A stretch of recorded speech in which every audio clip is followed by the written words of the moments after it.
Hey, church. It's Danny. Tonight we will be in Judges chapter 14, continuing the story of Samson. Let's do it. Judges chapter 14. Samson went down to Timnah, and at Timnah he saw one of the daughters of the Philistines. Then he came up and told his father and mother, I saw one of the daughters of the Philistines at Timnah.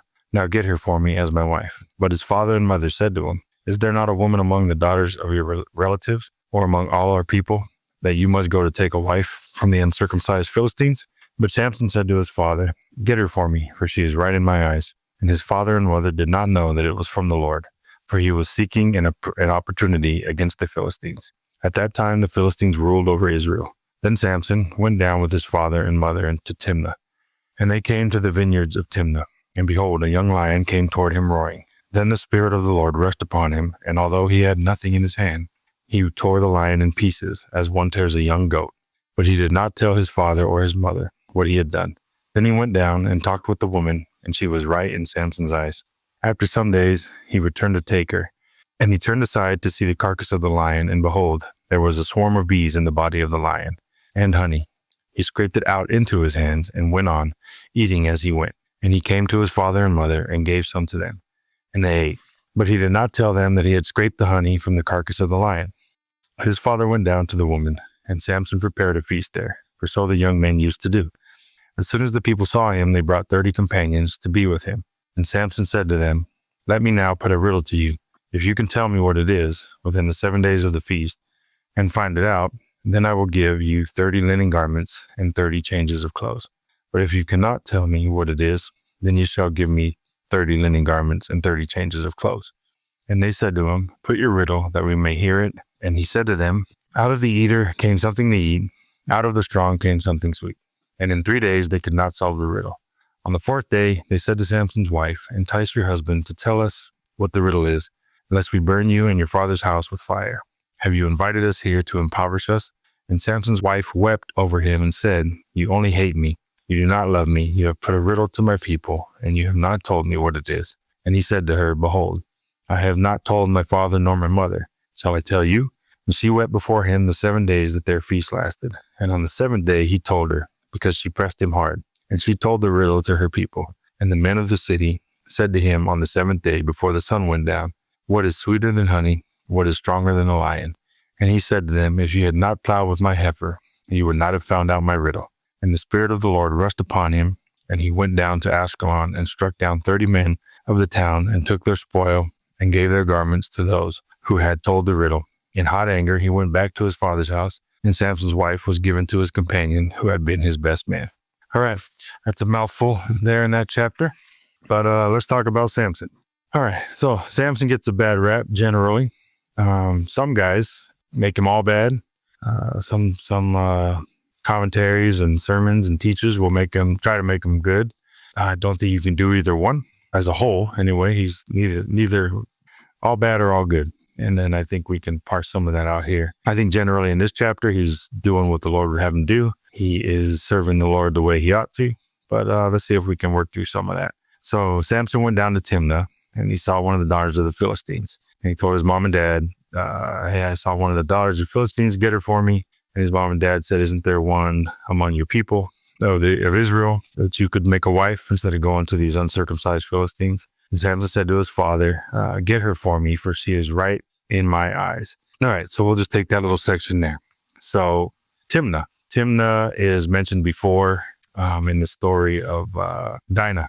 And so anyway, Timnah is a familiar place. It's in the Jewish story. So this is still Israel's land, Timnah. It's occupied by the Philistines, but it is land that belongs to Israel. They just, in Joshua, they failed to conquer certain areas. They didn't really follow through and take all the land. And this is one of the sections where the Philistines have come in and taken this section of land. So they're there, but they're not supposed to be. So anyway, so they're not in Philistine territory. They're in their own land, which the Philistines are occupying at the moment. So a lot of sermons and pastors will take issue with the fact that he went there in the first place. But if it's Israel's land, then he's not really going to the land of the Philistines, like as is presumed. And then furthermore, when he saw one of the daughters of the Philistines, he wanted her. And then this phrase right here, get her for me, for she is right in my eyes. It's a familiar phrase. It probably rings a bell for most. All Israel did what was right in their own eyes. And it's negative. It's sinful. It's wrong. They followed other gods. They turned from the Lord and toward the gods of the peoples in the surrounding nations. And every time it's said of Israel, it means the same exact thing. And so I think when we see this phrase here, it just trips us up because we're not really paying attention. It just grabs hold of, our modern sensibilities, and they get in the way. But it says, get her for me, for she's right in my eyes. I mean, treat this guy like a real person. We believe he was. I mean, my wife was right in my eyes. You know what I mean? I'm sure every other man would say just the same exact statement. Like, oh yeah, that one, her right there. She's right in my eyes. The statement on his face isn't is nothing wrong. And then furthermore, let's leave the statement alone. Like, I'll leave it right there. That's just normal. Man, that chick's hot. Check her out. I want that one. And every man feels that way about his wife. And Samson was no different. So his father and his mother didn't know that it was from the Lord, for he was seeking an opportunity against the Philistines. At that time, the Philistines ruled over Israel. So I think this kind of proves that get her for me, she's right in my own eyes was not a sinful, it wasn't along the same lines as what Israel was doing in their own eyes doing right. Because this says his father and mother didn't know. They were unaware that this was from the Lord. His going there, his finding this woman and her being right in his eyes was from the Lord. And then it says, for he was seeking an opportunity. Now, who's the he? It goes both ways. Some people say it was Samson seeking an opportunity. Some say it was the Lord. Honestly, the answer is yes. So that's it. Their debate settled. The answer is yes, he was. The Lord was, and Samson was. But that statement, she's right in my eyes. If it's the work of the Lord, then where's the issue? Where's the issue? There isn't one. So I still think he's batting 1,000. Samson's doing what he ought to be doing here. And the story is going to play out thus far for the positive and for a faithful view of Samson. Some of the stuff that we would be able to point out when we read Hebrews 11, I think is going on still in this point. He faithfully went where he ought to be going. He faithfully found the woman he was to marry, and so on and so forth, because the Lord and him were working together. Let's put it that way, seeking an opportunity against the Philistines. All right, let's move on. Samson went down with his father and mother to Timnah, and they came to the vineyards of Timnah. And behold, a young lion came toward him roaring. Then the Spirit of the Lord rushed upon him, and although he had nothing in his hand, he tore the lion in pieces as one tears a young goat. But he did not tell his father or his mother what he had done. Then he went down and talked with the woman, and she was right in Samson's eyes. All right, let's stop right there again. Okay, so the vineyard as well. This him going down to Timnah, a lot of guys take issue with. The phrase, she's right in my eyes, a lot of guys take issue with. And this one is even probably more so. The fact that he came to the vineyards of Timnah. So he was a Nazirite from birth, we saw in the last chapter. He had no business, lifelong, he was not to partake of the fruit of the vine. No grapes, no grape juice, no wine. And it even says not the skin or the seeds in Numbers chapter 6, where the details of the Nazirite vow are laid out. So what's he doing in the vineyard? Then, he's got to be blowing it, right? He shouldn't be there. He's playing with fire. He's tempting. He's dabbling with sin. You probably heard some of these. I can't be the only one that's heard some of these, but it's pretty commonplace. But again, I think this is he's still Hebrews 11 Samson right here, all of faith, and this is what for. So he's came to the vineyards, and behold, a young lion came roaring toward him. Okay, so he's with his mother and father. They come to the vineyards, and then there's a lion attack. But then he fights the lion, and afterwards it says he didn't tell his father or mother what he had done. So at some point, they separated, right? They're not together. And again, most guys who take the issue with this will say he left them to go through the vineyard and break his vow, and then he kept it secret because he didn't want them to know he was out there eating grapes or raisins or whatever he was doing. But we don't have any proof of any of that. Contrary to all of that, the story says nothing about him eating or drinking anything. Instead, he runs into a lion. Okay, so if he's in Israel's land, occupied by the enemies of Israel, and he comes into this land, the vineyard, and the lion attacks him, right? So Then the Spirit of the Lord rushed upon him in verse 6. And although he had nothing in his hand, he tore the lion in pieces as one tears a young goat. But he did not tell his father or mother what he had done. And he went down and saw the woman. Okay, so the lion, I've heard, it's just Judges. So there's a million different ways to take all this stuff that goes on. You can run the gamut of opinions on Samson especially. But this lion thing. Okay, so he's in Israel's land occupied by an enemy. He's there seeking an occasion against that enemy. And what's he run into before he gets into the Philistines and starts his issues with them? A lion. He meets a lion on the way to conquering the enemies of God, which in this case are the Philistines, right? Okay, so just stay with me. Then the Spirit of the Lord rushed upon him, and although he had nothing in his hand, he tore the lion in pieces as one tears a young goat. Okay, so the Spirit of the Lord rushed upon him. The Spirit didn't have any issue with him being in the vineyard, or in Timnah, or with the chick he liked. Nothing. The Spirit of the Lord rushed upon him to take care of the lion. And contrary to, popular opinion about him keeping it a secret because he broke his vow from his mother and father, it might just be conjecture on my part as well, but his separation from them, he fought the lion and kept them at bay. If I'm saying what I'm trying to say, he protected them. You guys keep on moving. And he took care of this lion on the route, and they knew nothing about it. But anyway, that's enough about that. I think that's the least of the issues here. There's a more important one. So people take issue with this lion thing, right? He's on his way to fight the Philistines. Well, we don't have many stories of guys dealing with lions biblically, but we do have some. So in 1 Samuel, I believe it was, when David we know the story of David and Goliath, right? David goes down there. He wanted to fight Goliath because he was talking trash, blaspheming the Lord. And David's like, who is this guy? I'll go kill him, for mocking the Lord. And they're like, you're too small. And then what's he say? I fought the lion and the bear while I was protecting the sheep. And this guy, this Philistine will be like one of those, right? He'll be like the lion and the bear.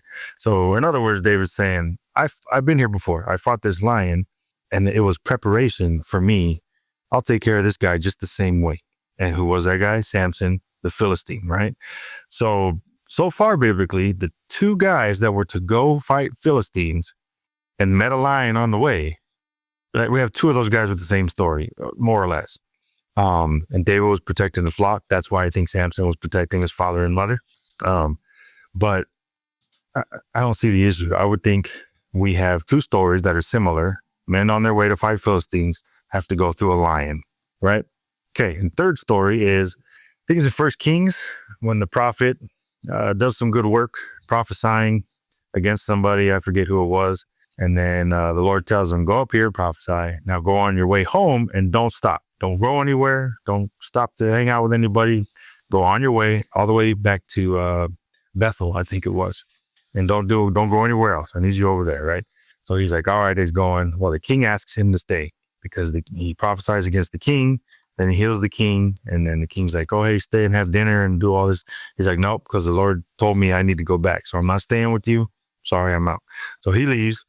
And then another prophet's servants tell him about what that prophet did before the king. So this guy wants to meet him. So he hunts him down on his donkey, and he talks to him, and he says, hey, come back to my place, stop by for some dinner and hang out with me. And the guy's like, no, I've got places to be. The Lord told me don't turn aside from the road. Keep going, right? Or a lion's going to overtake me and kill me. That was what the Lord had told him. If you don't keep going, the lion's going to take you and kill you, and you're going to die on the road. Well, this other prophet says, oh, no, I'm a prophet too. And the Lord told me that I need to get you to come over to my house so we can hang out. So he does. So he follows this dude back to his house, goes and has dinner and whatever he does, gets back on the road. The guy saddles his donkey for him and sends him on his way. And what meets him on the road back to Bethel? A lion. And the lion kills him. Right. And then this prophet finds out and he's like, oh, yeah, that guy got killed because he didn't listen. The guy that lied to him about the Lord telling him otherwise. But anyway, it's a long story. I don't know if I lost anybody during that. But so all that to say this, the two guys that fought Philistines ran into lions and were victorious. Right. And the one guy that didn't do what he was supposed to do, the one guy that went off the path, Samson's traveling to the Philistine deal. The one prophet that went off his path and ran into a lion, died. So I think those three, as far as I could tell, they're pretty much the main three stories, if not the only three, where men are dealing with lions in that capacity. Now, just kind of shore up what's actually going on with Samson here. The one guy who disobeyed is dead. And I think the two guys who were God's men to handle the Philistines ran into lions and were victorious as a test. And besides, it's their territory at this point. The Philistine, it says a Philistine lion. You can't come into their territory, unchallenged. And the lion was the first of that. All right, let's move on. That was a long time on the lion. We got a little bit more. So let's see. After some days, Samson returned to take her, that's his wife, and he turned aside to see the carcass of the lion, and behold, there was a swarm of bees in the body of the lion, and honey. And he scraped it out into his hands and went on eating as he went. And he came to his father and mother and gave some to them. And they ate, but he did not tell them that he scraped the honey from the carcass of the lion. All right, so now this one too. Okay, there's tons of issues here people take with him breaking the Nazirite vow, right? He wasn't to touch a dead body. That was Numbers chapter 6. The Nazirite vow says you're not supposed to be near a dead body or you broke your vow. Okay, but there's nothing of animals specifically. And I couldn't do it myself, but I heard one guy, James Jordan, as a matter of fact, say that the Hebrew word for a human corpse and an animal corpse is completely different. And that's not part of the Nazirite vow as an animal corpse. But even apart from that, as I was just trying to work through it for myself, I mean, when he killed the lion, he tore it to pieces. So it was dead before he tore, I would assume, before he tore that last piece off. You don't tear something in a bunch of pieces and it's still alive. More than likely, he was touching the dead body as he was killing it, fighting it. It died sometimes, or he didn't just let go before it died and watch it breathe its last breath. It says he tore it in pieces. So already, more than likely, he's touching a dead body. And besides that, it just doesn't make much sense. What you eat, whatever you're eating, it's dead. It's dead flesh. It's a corpse. I don't really, John the Baptist was eating locusts. He was a Nazirite. I don't know. I'm sure they died a couple chews into one. Are you touching a dead body at that point? Like, where's the line if it's not between man and animal? And then besides, later on, spoiler alert, he kills a bunch of guys with a jawbone of a donkey. And that's a corpse, more or less. And nobody takes issue with that. They're like, the Lord blessed him. So I don't know where the line would be if you didn't just distinguish between human and beast. And the law in number 6 specifically mentions various aspects of, even if it's your father or your mom, or if somebody just falls out and dies and lands on you, you got issues. You're unclean. But it never mentions an animal or anything of that capacity. So just because it's not there doesn't mean it's not the case. But I don't see it making much sense biblically. So I think his going to the carcass of the lion and getting honey, a little solid. He's good to go. I don't see the issue there. Again, I could be wrong, but whatever. I don't think so. Or else I wouldn't be telling it to you guys. And besides, it didn't say he touched the carcass anyway. There was honey in it. He grabbed some honey. I don't know how much of the lion he had to touch to get the honey out. I'm not sure. He scraped it into his hands and went on eating. Doesn't say he touched the lion anywhere. May have not. But to just assume as much is probably more problematic than assuming that he's still on the level. Okay, so he went on eating, came to his father and mother and gave them some and didn't tell them either. Again, he didn't tell them. And I think there's a trend here, a Christ-like picture of him keeping these secrets and not telling people what he has going on. But that's for another time, and we'll probably get there. I'm pretty sure we'll get there. Let's move on. His father went down to the woman, and Samson prepared a feast there. Young men used to do. I probably can't keep reading all this for the sake of time. Anyway, so he goes to the wedding. They invite 30 companions to be with him. Well, these companions are Philistines. He didn't invite anyone. When the people saw him, they invited these guys. So basically, they're like, hey, Samson's here. You guys got to go take care of this dude and make sure he's manageable and stays under wraps. Right. So they were just bodyguards or, make sure he didn't get out of hand in their land.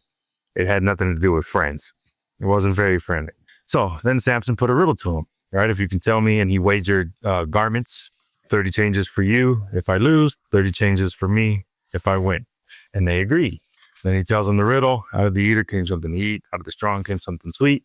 3 days, they couldn't solve the riddle. Right. No resurrection for those guys. They couldn't figure it out. All right. On the 4th day, they said to Samson's wife, entice your husband to tell us what the riddle is, lest we burn you and your father's house with fire.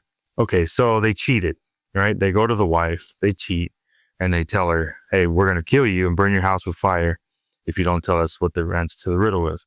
But the interesting part is, Samson's wife, verse 16, wept over him and said, you only hate me, you do not love me. You have put a riddle to my people, and you have not told me what it is. And he said to her, behold, I have not told my father or my mother, and shall I tell you? Okay, now verse 17 is the interesting part. She wept before him for 7 days that their feast lasted. And on the 7th day, he told her. Okay, so it sounds kind of like, and a lot of guys miss it in sermons. They're talking, oh, they came to her and then she started crying and begging him. No, she was crying all 7 days, begging him already from day one, right out of the gate. And these guys hadn't even approached her yet. They hadn't threatened her yet. No duress. She just cried and whined her whole way from day one, trying to get the secret out of this guy. It says in verse 17, she wept before him the 7 days that the feast lasted. They couldn't figure it out on the 3rd, and they came to her on the 4th. So Samson's wife has no trust in him, no confidence in him. And I think that's a significant point too, but I'll talk about that in a second. So he finally told her because she pressed him hard. So he told her the riddle. And then they get him on the 7th day and they say, what is sweeter than honey and what is stronger than a lion? And then he's like, oh, if you wouldn't have been plowed with my heifer, you wouldn't have found out the riddle. And the Spirit of the Lord rushed upon him and he went down to Ashkelon. Oh, you know what? Let me stop there. We'll do that last Spirit of the Lord deal here in a second. Okay, so I think Samson has a picture of Christ, right? His name means little son. We have like an Advent type story in chapter 13, the only other one in Scripture that resembles Christ's story in that way. So anyway, plenty of Samson to image Christ. And I think these riddles are a part of it. I think the keeping things under wraps is a part of it. And if I just take a quick to point it out, Christ spoke in parables, and it was for the same reason of distinguishing, it was for his people and then his not. Who could hear, who could not. It was sorting people out. But it was gospel truths at the same time. And then the keeping secrets. How many times do we see Christ healing somebody and go, hey, make sure you don't go tell nobody? Or he makes water to wine. He tells Mary, hey, what are you doing? It's not my time yet. Like, hey, hold on here. Like that thing happens repeatedly in Christ's ministry as well. So I think these are gospel moves. These are images of that. And I think that riddle right here is just that. I think the point of the riddle was for the Philistines because there's no Israel there. So they're not really liking the little son, as they didn't like the son when he came either. Right. So the same thing's applying here. It's similar stories, a lot of similarities, a lot of ties back to Christ. I think one of the most characters in Scripture. So I think the riddle was just that, an invitation to come. Because what do they have to do to figure out their answer to the riddle? There is no answer outside of Samson. And for us, there's no answer outside of Christ, right? And what do you have to do? You humble yourself, right? You admit that you need him in a sense, speaking of Samson. And I think that's what these guys should have done. They should have humbled themselves. They should have admitted that he was the better man. They would have seen that his God was wiser than theirs. Whatever the issues at play there, I think they could have been resolved through rightly responding to Samson's riddle. And then the riddle itself, out of the eater came something to eat. Strong came something sweet. I think there's a ton of layers of meaning in there. And for sure, it's the lion, right? Out of the eater, the one who came to eat, Samson, came something to eat, the honey. Out of the strong lion came something sweet, the honey, right? But I think also, who is Christ? The Lion of Judah, right? And what, rather than the Lion of Judah, gives us something to eat of himself, his flesh, right? Out of the strong came something sweet, right? Out of his life, out of the Lion of Judah came, can I say honey or sweetness, life, energy? Or I'm not sure how to really relay the answer to the riddle in relation to Christ, but I think that's in there as well. But I'm not saying that's it, but if it's all Scripture's pointing, I think that points in a very distinct way to Christ himself and his provision for his people as the Lion of Judah as well. Because what is stronger than a lion? If it's our Christ, nobody, right? What is sweeter than honey? Nothing. The wisdom of God, go through Proverbs. It lays out what honey, is spiritually. Anyway, let me move on before I get too deep in the weeds. All right. And he said to them, if you had not plowed with my heifer, you would not have found out my riddle. And that's whatever. Most guys think it alludes to a sexual nature and whatnot. I'm not really willing to go there, so I'll probably just leave it at that.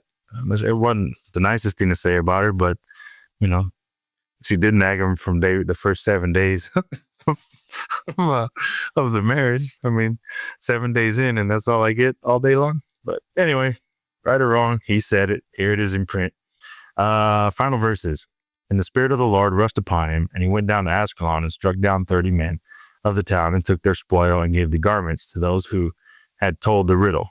And in hot anger, he went back to his father's house, and Samson's wife was given to his companion, who had been his best man.